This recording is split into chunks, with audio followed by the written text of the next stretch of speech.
What's up, everybody? How we doing this week? Welcome to episode 52 of Who Gives a Dram. We're back with another whiskey review. We're back with another week of the podcast. Got a lot of things to talk about. We're doing Lagavulin 16yr Single Malt Scotch Whisky this week, so we're getting into the Scotch season. I feel like most of the time, Holly Jolly season runs directly with Scotch season, just because it's colder outside and the Scotch warms you up. But before we get into the show, let's take care of just a tad bit of business. The best way to support the show, you guys, is simply subscribe on all platforms. Had a great week last week. A lot of people listening to the show. A lot of people on YouTube watching the videos. So just go on there on all platforms. Who Gives a Dram? Subscribe, like, and comment on YouTube. Leave a rating, review on iTunes. That always helps. And even if you want, you can dislike the videos. I've been noticing people disliking my YouTube videos, and that's okay. Not gonna judge, not gonna get mad. People have their opinions, but I wonder what I do to piss these people off that they just got to give me a straight dislike. But hey, it's okay. It's all good. Regardless, that's what you can do to support the show. You can support The Grapevine Media, who presents this podcast, www.thegrapevinemedia.com. And, special to Grapevine Media, I'm going to mention this quickly. One of my good friends' podcast, the TMD podcast, which is also another featured podcast on The Grapevine Media, we got a Manscaped code with TMD. So it's not through Who Gives a Dram, but if you want a 20% off of your entire Manscaped order, I think that's what it is. I hope that's what it is. Then you can go to manscaped.com and put in the code TMD20 for 20% off your entire order. And that also includes free shipping. So Manscaped is sponsoring us at Grapevine Media, and they sent me over the Lawnmower 4.0. They sent me over the, a bunch of, ball toner and ball deodorant, and they sent me some underwear and a nose hair trimmer. They sent me a lot of stuff, and I used all of it, and it's great. I actually wore the underwear to a wedding on Saturday, and they said it was anti-chafe, and I'll tell you what, I got down on the dance floor, and I can tell you firsthand. And Manscaped doesn't sponsor this show, but they sponsor Grapevine Media. So this isn't me, I don't directly benefit from this. But I will tell you, definitely anti-chafing. So didn't chafe at all. Not that I normally chafe. But anyways, manscaped.com, TMD20 for that order. Shout out to Matt getting that all situated. Matt is, going hard with his podcast and Grapevine Media, and go check out Matt's podcast, the TMD podcast. It's a great podcast. What else can you do? Find me on social medias, all that good stuff. And that's really it. I wanted to, get that TMD code in there for Manscaped this week, because let's be honest, you got to keep yourself healthy down there. Do you really feel good if you're not healthy downstairs? So do yourself a favor. Get healthy downstairs, get clean, get crisp, get smelling good, and your life will be significantly better in more ways than one. So this week on the podcast, we are doing Lagavulin 16yr Single Malt Scotch Whisky. Now, I haven't had this. Well, I had not had this only up until probably 8 months ago. I was drinking Ardbeg and Laphroaig as my Isla Scotches, enjoying them, and I got to Lagavulin 16, and from what I can remember, I'm very excited to give my opinions on the Single Malt Scotch Whisky. Hopefully I got a text. Whoops, my bad. Some professional. I don't even know if you heard that on my end, but a loud beep a loud ding just came through my computer because I got a text message and I left it up when I was looking for the TMD code through our GVM bloggers show. Anyways, that's so boring. I'm going to pour a little bit of Lagavulin in the glass now. But I hope everyone had a great weekend. We'll let this sit. let that sit for a bit in the Snoot glass. By the way, you can still go to snootglass.com and get 20% off your entire order by entering the code WGAD20. So that is still going on. Our friends at Snoot are still hooking up the podcast listeners. So if you want this awesome tumbler Snoot glass, go over there and get them. Go over there and get them. Just freaking, advertising Andy over here this week. Sorry about that, guys. I do this podcast for free.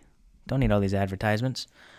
So how was everybody's weekend? I don't know why I asked that, because you guys don't talk to me. I'm talking here by myself, but I hope everyone had a great weekend. I went to a wedding, as I just mentioned. My cousin got married to his dream girl. It was beautiful. It was great. And it was a perfect night. It was a perfect night. I had a great time. It was nice getting together with everybody on both sides of the family. The venue was perfect, a Christmas tree farm here in the area, and it was just a very, almost kind of like a low-key wedding, There weren't that many people there, and it was just fun, and I was so happy for Matt and Brittany. Matt's been one of my best friends for a long time, so my job there was to supply the cigar bar, because I'm the whiskey guy, and also Matt said he wanted a cigar bar, and I wanted to smoke a cigar that night, so I said I'll take care of it. Anyways, I did post a picture on my Instagram. I posted kind of just a nice post for them, and I included a picture of the cigar bar in that Instagram post. So go check out my Instagram, Who Gives a Dram, and swipe through one of my posts, and it's the post where I'm dressed up and I look like Tommy Shelby, looking handsome as shit. Swipe through that one, and you'll see the humidor that I got, that I think I hinted at it in episode 50 with my brother Kale. It's a beautiful humidor. I got 50 cigars. I probably had room for, I don't know, another 50. It probably holds 100 cigars, and the cigars went like that. They just went. It was a hit. I think I was left over with maybe 3 or 4 that I set to the side just in case. So, that was great. I was so happy for that. I was so happy that went. So the wedding was a success. The cigar bar was a success. After the wedding, we immediately jumped into the car, went to the house across the street where the bridal party was staying, and we watched what ended up being the last 2 rounds of Michael Chandler versus Justin Gaethje. So UFC 268 happened this week. Huge night of fights. It is the UFC card with the most amount of significant strikes ever on a card. It was well over 1,000. I forgot what the exact number was, but it broke the record for most significant strikes in one UFC event. The card started with Michael Chandler versus Justin Gaethje, just the epitome of violence of a fight, and that was a fantastic fight. Justin Gaethje won via unanimous decision, I believe, and that makes the lightweight division very interesting, because who knows what's going to happen. I'll talk about that in a second. But the second fight, I forgot who the 2 guys were, but it was another barn burner of a fight. Shane Burgos versus someone else. And I don't remember who won that fight. I think, whatever. I don't remember who won. The third fight was Frankie Edgar, former UFC lightweight champion. He lost to Marlon Chito Vera, who is famous for quote-unquote beating Sugar Sean O'Malley, when Sean's leg was compromised after what he says was a freak injury. What Chito says is a well-timed and placed calf kick. Regardless, Sean O'Malley's leg was compromised. Chito Vera got the win, and he's been on a roll. He front-kicked Frankie Edgar in the face in the 3rd round for the knockout, and it was beautiful. Rose Namajunas for Zhang Weili was the co-main event. Rose won after a 5-round decision. That was a great fight as well. Rose is cementing her status as a women's GOAT. I mean, she's already beaten Joanna twice. This is the 2nd time she's beaten Zhang. I don't even know how to say her name. Zhang Weili. She's probably going to fight Carla Esparza next, if I had to guess, who was the first strawweight champion in UFC women's history. So that will be a great fight. I think Rose will probably actually dominate her, but it'll be cool to see like two former champions go at it like that. And the main event was what we all tuned in for. Kamaru Usman versus Colby Covington 2 for the welterweight championship. Kamaru Usman won via unanimous decision. Lots of decisions on this card, at least in the on the main card. Lots of decisions, but it was a fantastic fight. Kamaru Usman knocked down Colby Covington twice in the second round. That was crazy. We went insane. We kind of went insane, me and my brother, because we were watching it, just us at that time. And it was just, Kamaru Usman has just stamped himself as the number one pound for pound.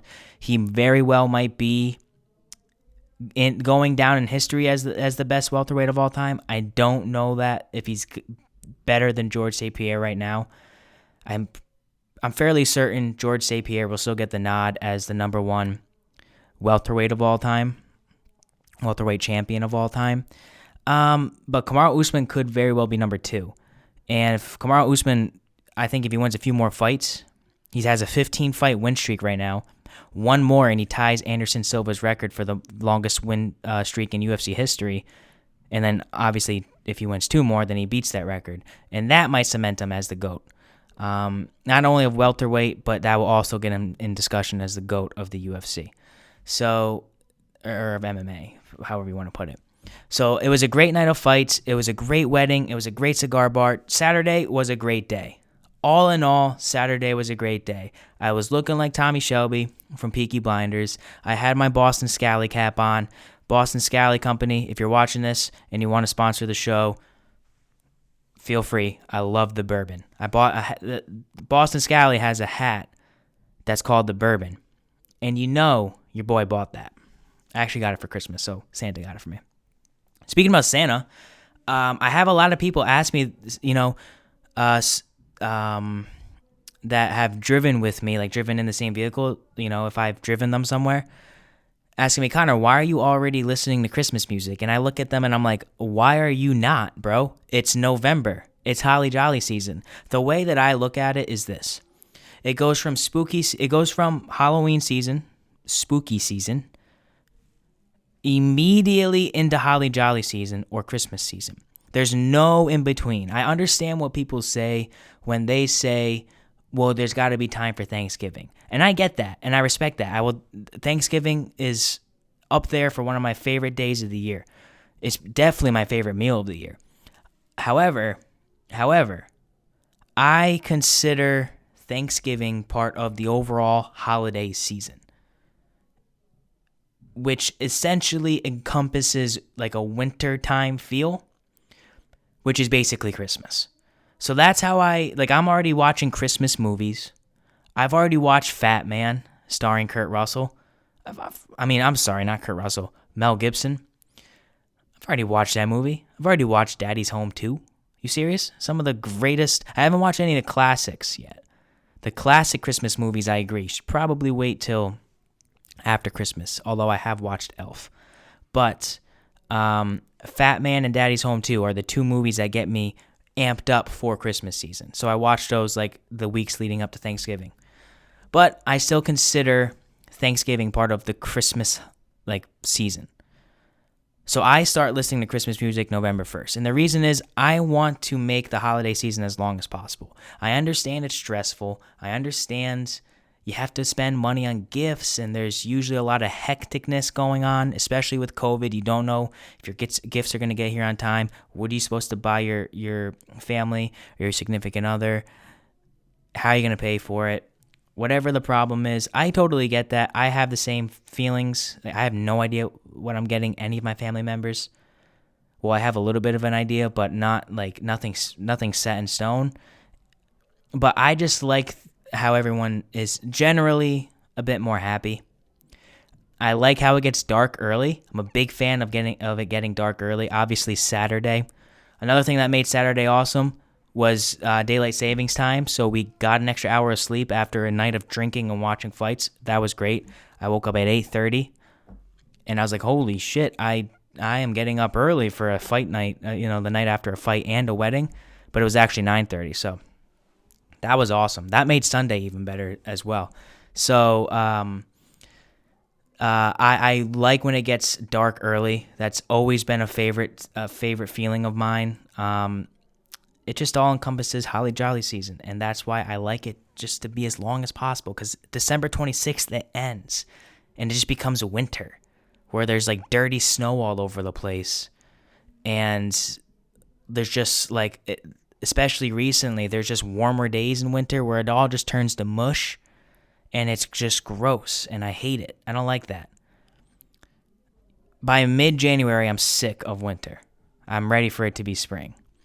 But then I also don't really like spring, and then I'm ready for it to be summer. But after 4th of July, I'm sick of summer. I want it to be fall. Fall's my favorite, but, you know, it is what it is. I'm probably weird for thinking this way.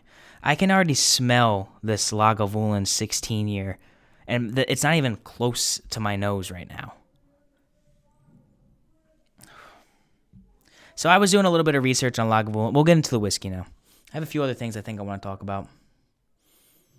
I've been writing things down that I want to touch on now. But we'll get into the whiskey. This might be a shorter episode. By the way, if you can hear little kids clapping, there's a jiu-jitsu class going on downstairs. I can't do anything about it. I'm sorry. I was doing a little bit of research on Lagavulin, and I learned a bit about what the history behind it and what they offer and such. Nick Offerman is the famous spokesperson for Lagavulin. They make a Nick Offerman edition of the 11yr. From what I've seen, they do an 11yr offering. I think Lagavulin does an 8yr offering. I'm pretty sure they do a 12yr cask strength, and then they do a distiller's edition. And I think they might have some older offerings that aren't really, like, you can't really find them for retail. But their classic offering, their number one, what they're known for is the Lagavulin 16. So this is an Islay Scotch aged in ex-bourbon and sherry casks for 16 years, right on the Isle of Islay in Scotland. And what makes Lagavulin interesting is that it's nestled right between Ardbeg and Laphroaig. Now, when you think of Islay Scotches, at least for me, you think of those two. It's Ardbeg and it's Laphroaig as the heavy hitters. And you're not necessarily wrong. In terms of total sales, I'm sure those are the two most popular. But when it comes to whiskey drinkers or even Scotch drinkers, Lagavulin is kind of the standard as the epitome of what a smoky Islay Scotch is. Now, that comes with a bit of debate. But from what I've gathered in my extensive research, which included about 10 minutes of computer time at work today, most people say that, when you think of an Islay Scotch, when people think of the epitome of an Islay Scotch, what's the most potent in terms of that peatiness, that brininess, that smokiness? It's Laphroaig. So I will give you an honest opinion on it. Here on Who Gives a Dram. We're going to dive into it. There's not that much more history that needs to be said. Obviously, we're looking at a single malt Scotch whiskey here. So those kids are being loud downstairs. I should go tell them to shut up. I hate how whiskey websites make you put your date of birth in. I can't read about whiskey if I'm 16 or 18 or whatever. That's kind of bothering. So Lagavulin does a 16-year-old, an 8-year-old. They have the 2020 Distillers Edition, a 26-year-old special release from 2021, and a 12-year-old special release. Is that the cask strength? I think it is. From what I read, Lagavulin can be considered one of the oldest Scotch distilleries. It was late in the 1700s that the first recorded Lagavulin distillate came about. But there's kind of controversy in it because it was paired with another distillery at the time. The first legal operation came in 1816 by a farmer named John Johnston. so repetitive. And since then, they've been pumping out some Isla whiskey. They've been pumping out some Isla Scotch. They, like I said, this is just something that is like, it's supposed to be real peaty, supposed to be real smoky. It's coming in at 43%, so 86 proof. Nothing ridiculous, you know what I mean? But you gotta take it for what it is. I'm excited to get into it because, like, even just holding it right here, I can kind of smell it, which is insane to me. Especially it's insane how these scotches pack such a potent punch, and they're 80 proof or 83 or 86 proof. It just boggles my mind. With a bourbon, you usually don't get this much potency unless it's a well above cask strength, 120 plus. So it's been sitting in the snoot glass long enough. Let's give it a little nose test here. So what we think.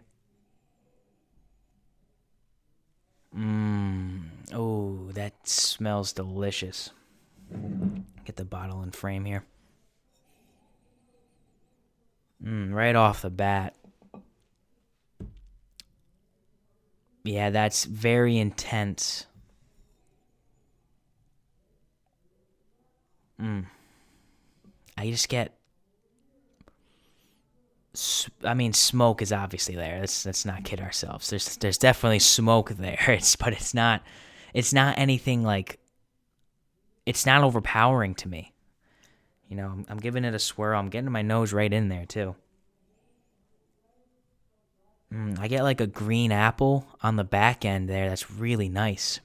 Like a fresh fruit, citrusy.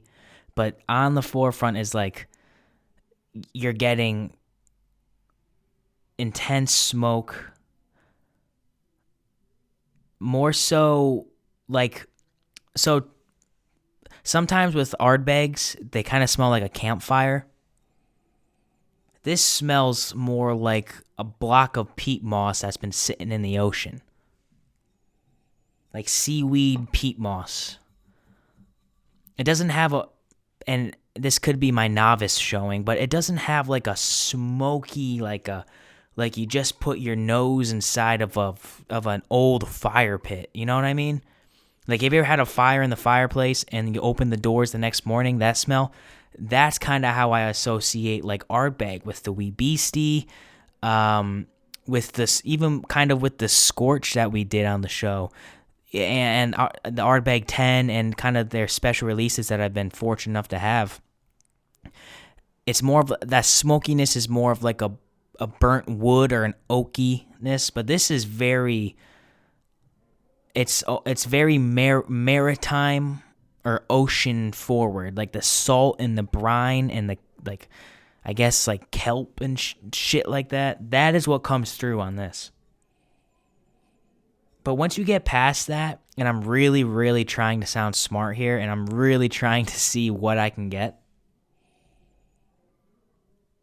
I get a lot of nice, like, green apple, citrus notes way on the back. That's probably in part to the, this whiskey being partly aged in sherry casks. But I get a subtle sweetness on the back. The nose is not overpowering to me on this. What's beautiful about it is it's so pungent, but it's not overpowering in like an alcohol way. There's no alcohol vapors I'm getting. There's no, like, it doesn't smell like a medicinal wipe.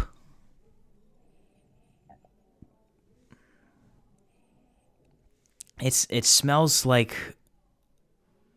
peat moss and salt and seaweed and kelp. I don't know what kelp smells like, but I'm imagining what kelp smells like. It's crazy how whales just eat kelp and algae, and they're 100 tons. Anyways, that's what I think of when I think of the ocean, and I think of kelp. I think of plankton when I think of kelp. I wonder if this is how plankton smells. But on the back is like a nice, like I get like a nice, like a green apple, like a sour green apple, like freshly picked, freshly juiced maybe. And a little bit of like there's some other type of sweetness there that I don't really know what it is. Almost smells like a tobacco sweetness, like a cigar, like the smoke of a cigar.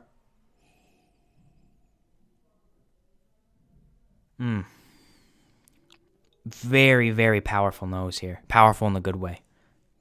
This might be my favorite Scotch nose I've had so far. Let's give it a sip. Cheers, you guys. Thank you for joining us. Episode 52 of Who Gives a Dram. Lagavulin 16yr Single Malt Scotch Whisky. Shanta.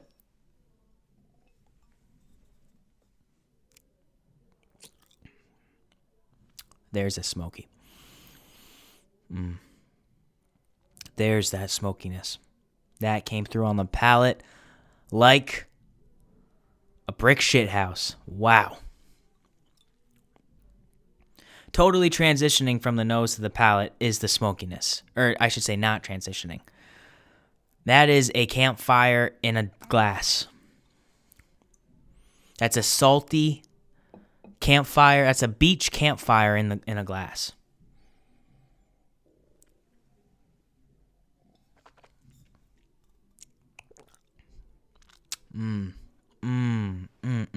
Delicious.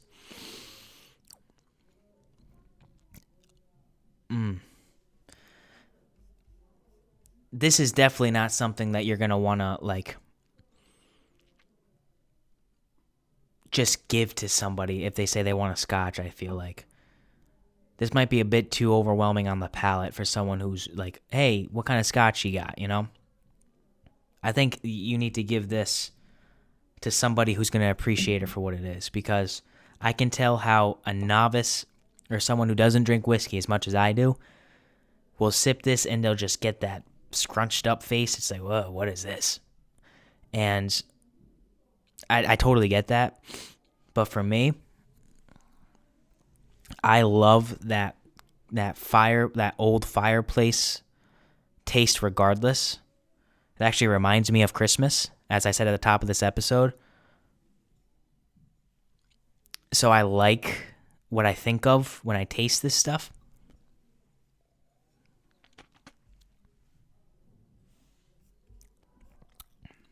Oh. It's so light.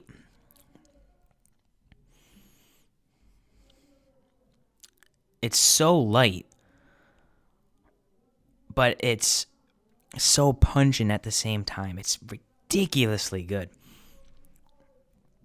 Really, all I'm getting is a deep smokiness.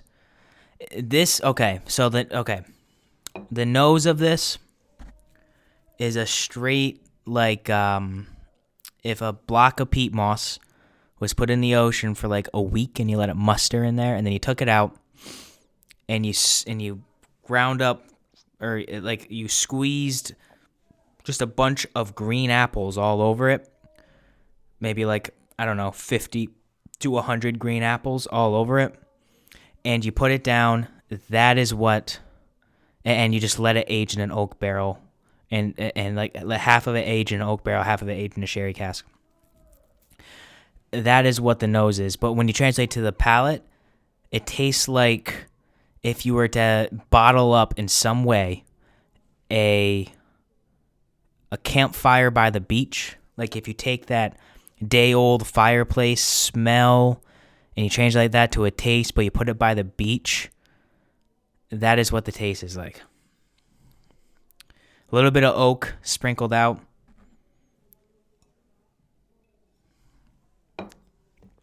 I think this is my favorite. That green apple and a little bit of like sweetness on that last sip right there, as on the finish. Almost like a vanilla. That was interesting. This might be my favorite Islay Scotch that we've done on the podcast so far. This is Where with the Ardbeg Scorch, I remember being overly oak, which I enjoyed, because you still got that sense of smokiness and peatiness because it's an Islay Scotch. But this is just like, it's everything you want in an Islay Scotch, but it's not like tipping the scale in either direction. You know, it's the perfect balance. I would say the only downfalls to this whiskey might be the price, but let's say price is, I don't know, anywhere from $80 to $100. We'll call it $90. I feel like a lot of places charge $100 for this. We'll call it $90. I mean, it's tough to drink this as a daily for $90, but it's 83 proof, and the flavor that you're getting with this, oof. Lagavulin, you guys are doing, I got to get some more Lagavulin products at the Who Gives a Dram Studios. Especially, I just got home from work. This is just a treat. Chef's kiss. Certified chef's kiss before you even give it a score. That might be the only thing holding it back, though, as like a everyday drinking whiskey for $90. But this is like worth $90 to me. And the thing is, like, I'm a bourbon guy. I won't pretend that I'm not. But this packs just as much flavor, if not more flavor, than any bourbon that I've drank. Ever. There are a lot of bourbons I haven't done on the podcast yet. But I can't think of something that packs more flavor. Like, noticeably more flavor than Lagavulin 16 here. So it's tough for me to come up with a score. I think this is definitely my favorite Islay Scotch I've had on here. And the problem is I don't remember what I gave my past Islay Scotches, because I don't like to compare scores. But if I'm just thinking off the top of my head right now, like, let's say $90. It's a 16-year-old Scotch. It's a 16-year-old Islay Scotch. And what I'm tasting and what I'm sniffing in my Snoot Glass, www.snootglass.com, promo code WG8020 for 20% off your entire order. Like, what I'm getting, I'm thinking like a 9.2. Does that sound right? Am I crazy? Should it be higher? Should it be a 9.3? Oh, oof, marron, as the Italians say. Oof, marron. I'm going to give it a 9.2. We're going to stamp that. Bang. Someone edit this for me, please, and put a stamp with a 9. Who Gives a Dram 9.2 right there. Bang. 9.2. I feel like I might want to give it a little bit of a higher score, but that's up there in the Who Gives a Dram scale. That's up there.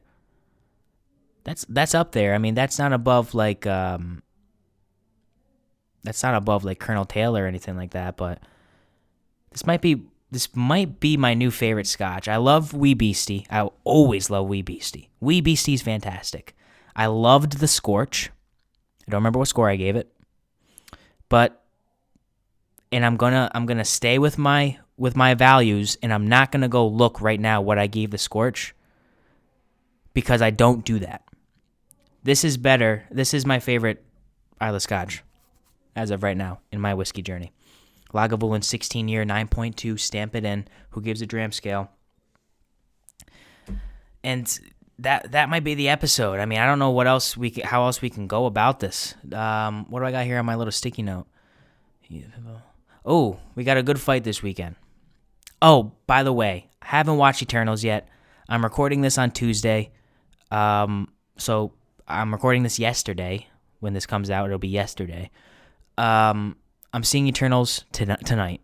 I'm seeing Eternals with my brother and my cousin. So next week I'll come with a review with Eternals. I still haven't watched Dune either. I gotta watch Dune as well. But other than that, don't give the podcast reviews like people are giving Eternals reviews. Please don't do it. Be nice. All right. And you can do whatever you want. I don't really care. But anyways, Max Holloway versus Yair Rodriguez is this weekend. I don't know what UFC fight night it is. I don't even know what the rest of the card is. I just know I am 110% tuning in for the main event. My predictions is a lot of punches thrown, a lot of spinning shit, and Max Holloway turning Yair Rodriguez into a bloody pulp. I wouldn't be surprised if there's a doctor stoppage on this. I'm not a big fan of Yair Rodriguez. I think he's a tall, handsome drink of water, and I think he's talented. I just think he had a fluke win versus Korean Zombie, and I think he would have lost that fight if he didn't throw a miraculous, well-timed and well-placed, I will give it to him, but miraculously lucky back elbow that knocked out Korean Zombie cold with 5 seconds left to go in the 5th round in a fight which he was probably losing. But he is talented. I think Frankie Edgar exposed him when he fought. Frankie Edgar kind of just wrestled him and treated him like a little brother and just kind of bullied him around. And obviously Max Holloway is, in my mind, still the greatest featherweight champion of all time. I think he gets work done against, I think he just gets it done versus Yair. I think he dominates Yair. I wouldn't be surprised if they stop the fight in the 3rd or 4th round. I don't see this fight going 5 rounds, but regardless, put your money on Max Holloway. I think he's like a minus 750 favorite. Put the house on Max Holloway. He's not going to lose this fight. Yair Rodriguez is not going to finish Max Holloway. I don't know what the over-under is on a Max Holloway finish inside 4 rounds, but that is what I would put my money on, even if it goes to decision. Max Holloway's style is just come forward and kill you with volume, whereas Yair Rodriguez is a point fighter. He's a point stance fighter. He'll try to pick you apart from the outside, similar to Stephen Wonderboy Thompson. And Max Holloway just won't care about that. He'll march forward, he'll counter, and he doesn't get tired. And I think Yair Rodriguez is in for a lot of trouble. So that's my prediction for the fights this weekend. Probably going to drink Lagavulin to watch the fights, if I'm being completely honest. Probably going to drink some Lagavulin, but the bottle's it's almost halfway gone, so I gotta save it. But anyways, that's going to do it for the episode, you guys. I thank you so much for tuning in to another week. Again, tell your friends about Who Gives a Dram if you like the show. Subscribe on all platforms. That's the best way to help out the show here. And, like and comment on YouTube, subscribe on YouTube. We're getting up there. We're getting close to 100 subscribers. At the time of this recording, last time I checked, it was at 77. So we're getting close to 100, and I'll do something cool for 100. I said way back that I would release merch at 100 subscribers. Maybe I'll still do that. I don't know. But like I said, we had a great week last week. A lot of people downloaded the episodes of the show. I love that. I love seeing that. So continue to do that. Tell your friends. Get a hold of me on any platform. I'm on Twitter, Instagram, Facebook, TikTok. Who Gives a Dram? Get a hold of me on there. Let me know what you think. And I just really appreciate the support that you guys give me on a weekly basis. 52, where this is officially a year's worth of content. 52 weeks we've been doing this. A year's worth. It's crazy to think about. So I'm going to get going for the night, you guys. I'm going to have Nick Bossy sing me out and play me out. What Happened to Country, available everywhere. And until next week, you guys, thanks again. And always remember, whiskey's the water of life. So let's start living. My hands are tired from paying my bills, staring at a bottle, I'm aiming to kill. Weeks passing by and the seasons keep changing. I'm playing my song, trying to make me a name.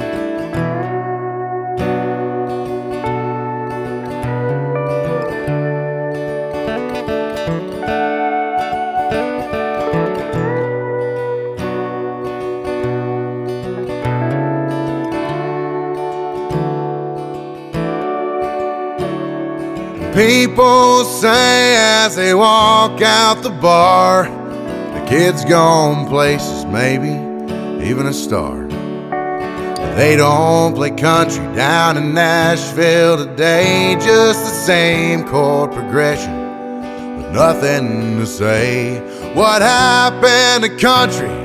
3 chords and the truth. And who's gonna step up and and fill their big shoes, writing songs about outlaws, singing all night, and songs that'll make a grown man cry.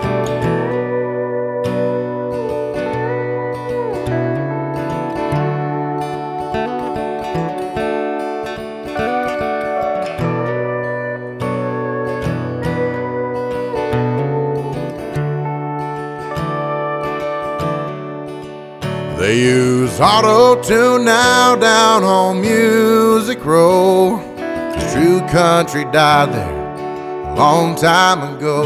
No, they don't play Waylon on the boulevard, but they'll do anything to be rock stars. What happened to country? 3 chords and the truth. And who's gonna step up and fill their big shoes, writing songs about outlaws, singing all night, and songs that'll make a grown man cry.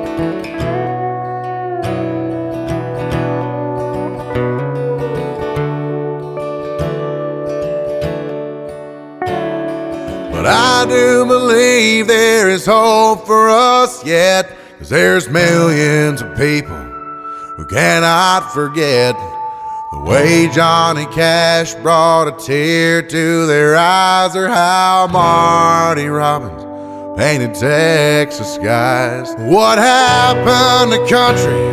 3 chords and the truth. And who's gonna step up and fill their big shoes, writing songs about outlaws, singing all night, and songs that'll make a grown man cry.